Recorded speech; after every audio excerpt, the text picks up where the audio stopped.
सामू सजी सिंध धाड़े लंजर हमो करम ते इता पने आखिर में गुलाम हैदर अगवा है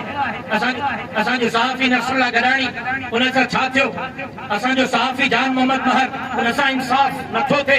शहीद खालिद महमूद सुमरे जे खून सा इंसाफ नथो मिले। पन्नो आकिल इंतकामी कार्रवाई के खिलाफ JUI जो राशिद महमूद सुमरो जी अगवानी में एहतजाजी मुज़ाहिरो क़ौमी शाहराह ते धाणो SSP Khairpur DSP DC Sukkur सां ॻाल्हियुनि बाद धाणो ख़त्म कयो वियो। पन्ने आकिल में JUI पारां इंतकामी कार्रवाई के खिलाफ राशिद महमूद सुमरो जी अगवानी में एहतजाजी रैली कढी क़ौमी शाहराह ते धाणो हयो वियो, जंहिं दौरान सवे अंग में JUI जे कारकुननि शिरकत कई। JUI अगवान राशिद महमूद सुमरो एहतजाजी धाणे के खिताब कंदे चयो त गुज़िरियल इलेक्शन में PP उम्मीदवारनि खे शिकस्त मिली हुई, जंहिं धांधली ज़रिए नतीजा तब्दील कराए पाण खे कामयाब करायो। हुननि चयो त JUI तरफ़ां गुज़िरियल इलेक्शन में PP उम्मीदवारनि सां मुक़ाबिलो कंदड़ मुबीन बुलो जे ख़ानदान PP अगवान मीडिया ट्रायल करे रहिया आहिनि। बुलो ख़ानदान मथां इंतकामी कार्रवायूं कयूं वयूं आहिनि। हिकु PP सीनियर बुलो ख़ानदान जो मीडिया ट्रायल कयो। JUI कंहिं बि सूरत में इंतकामी कार्रवायूं बर्दाश्त न कंदियूं। वधीक राशिद महमूद सुमरे ॻाल्हाईंदे चयो त बिस्मिल्लाहिर्रहमानिर्रहीम। बाबा दोस्त वेहन मेहरबानी कयो मीडिया के पंहिंजो मुंहुं कर ॾियो, मेहरबानी कयो, सख़्त गर्मी आहे, 2 मिंट ॾियो, मेहरबानी कयो। बिस्मिल्लाहिर्रहमानिर्रहीम। अवां सभिनी त शहीद डॉक्टर खालिद महमूद सुमरे साहब जे ज़िंदगी खां वठी करे जमीयत उलमा इस्लाम सिंध जो केस पई विढ़े,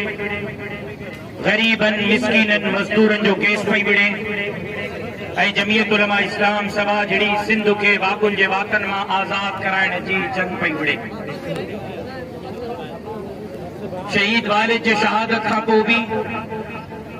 संदसि जी तहरीक, संदसि जो मशन, संदसि जी जद्दोजहद जारी ऐं सारी आहे ऐं मां सिंध खे यकीन ॾियानी थो करायां जेसिताईं मां जीअरो हां सभा जहिड़ी सिंध के वाकुनि जे वातन मां आज़ाद कराइण जी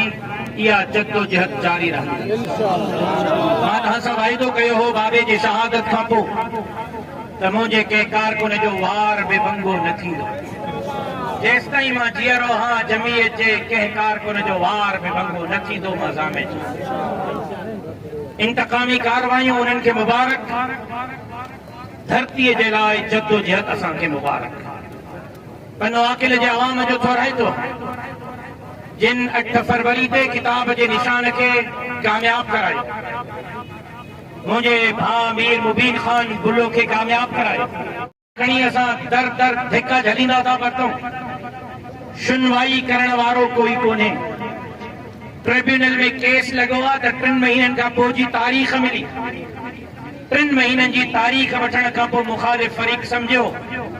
त हाणे इन्हनि खे झुकायो, न झुकंदा त असां किथे केस न हाराए वञूं। सेनेटर साहब जेको आबपाशीअ जो सिंध जो साबिक़ वज़ीर रहियो, जंहिंजे दौर में चोड़ी बंदि टुटो ऐं सिंध ॿुडी, जंहिंजे दौर जो ख़मियाज़ो अॼु सिंध जो अवाम गेट नंबर 47 पहिरियों 47 में मुल्क ठहियो, वरी फार्म 47 बेड़ो ॿोड़ियो, हाणे गेट नंबर 47 आबादगारनि जे ज़मीनुनि खे सुकाए रही आहे। घुमी रहिया आहिनि, ज़मीनूं आबाद करण जे लाइ पाणी कोन्हे, बाल्टियूं भरे आबादगार ॿिज बचाए रहिया आहिनि त ॿिज बचे। करोड़े एकड़ ज़मीन तबाह थी रही आहे। फूड इंस्पेक्टरनि 2-2 में कणक वठी 4-4 हज़ार में खपाई। हिकु फूड इंस्पेक्टर अरबपति बणिजी वियो, लेकिन आबादगारनि सम्झो त ठीकु आहे कणक में नुक़सान थियो आहे त सारियुनि में कुझु न कुझु असां पंहिंजो इज़ालो कंदासीं नुक़सान जो, लेकिन हाणे सारियुनि जो फसल बि तबाह थी रहियो आहे। इन इरिगेशन जे मिनिस्टर जे हरकतुनि जे करे उन जे दौरे हुक्मरानी में अरबे रुपया ऐं खरबे रुपया की करप्शन थी ऐं उन सम्झो त कूड़ी FIR कराए बुलो ख़ानदान खे झुकाईंदो, जमीयत उलमा इस्लाम जे उम्मीदवारनि ऐं कारकुननि खे झुकाईंदो, लेकिन हे शेखुल हिंद जे काफ़िले जा सिपाही आहिनि, हज़रत बेरवी अमरोटी हालेजी जे काफ़िले जा सिपाही आहिनि, शहीद खालिद महमूद जे काफ़िले जा सिपाही आहिनि। असां कंधु कपाइण सिखियो आहे कि धरतीअ जे ख़तार जे साम्हूं गर्दन झुकाइण नाहे सिखी। सामू सजी सिंध धाड़े लंजर हमो करम ते शिकारपुर में जमा जा कारकुन अगवा है इता पन्या के में गुलाम हैदर अगवा है असा जो सहाफी नसरुल्लाह गरानी उन से छा थियो असा जो सहाफी जान मोहम्मद महर उन सा इंसाफ नथो थे शहीद खालिद महमूद सुमरे जे खून सा इंसाफ नथो मिले तो धरणा तो क्या चंदा छो तो धरणो हणे ताहू तो क्या इहो भी न कर तहां सिंध लुटियो फुरियो तबाह कयो सिंध के तांदारनि सां मेड़ियो माण्हुनि जो क़त्ल करायो आबादगारनि जो क़त्ल करायो तो कुछ भी न कुछंदो त एफआईआर कराईंदो अॼु जे हिन धरणे में डीसी साहब तशरीफ़ फरमा थिया आहिनि मां उन्हनि जो शुक्रगुज़ार आहियां एसएसपी साहब एसपी साहब तशरीफ़ फरमा थिया आहिनि मां उन्हनि जो शुक्रगुज़ार आहियां ऐं मुंहिंजी इहा रिवायत नाहे रही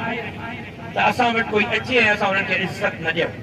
डीसी साहब तहां के मां पंहिंजो डीसी तो समझा मां एसएसपी सखर के बेहतर ऑफिसर तो समझा डीआईजी सखर के बेहतर ऑफिसर तो समझा आईजी सिंध के बेहतर ऑफिसर तो समझा उन्हनि जे नक जे हेठां पूरियूं एफआईआरूं थींदियूं त उन्हनि जी बेहतर रेपुटेशन भी दाव ते लॻंदी उहे अहिड़नि एफआईआरुनि खे रोकिन अहिड़नि साज़िशुनि में मुलविस ऑफिसरनि जे ख़िलाफ़ कार्रवाई कनि न त कमदारी ऑफिसर नंढा नंढा कंदा रेपुटेशन खां वॾनि ऑफिसरनि जे ख़िलाफ़ तकूड़ी एफआईआर ख़ारिज थिए ॿियो एसएचओ मुअत्तल थिए टियों एसी साहिबा मुअत्तल थिए 3 ॾींहंनि जो मूंखां टाइम वरितो आहे डीसी साहब मां डीसी साहब खे 3 ॾींहंनि जो टाइम ॾिनो आहे 3 ॾींहंनि में फेयर एंड फ्री तहकीकात थींदी इंशाअल्लाह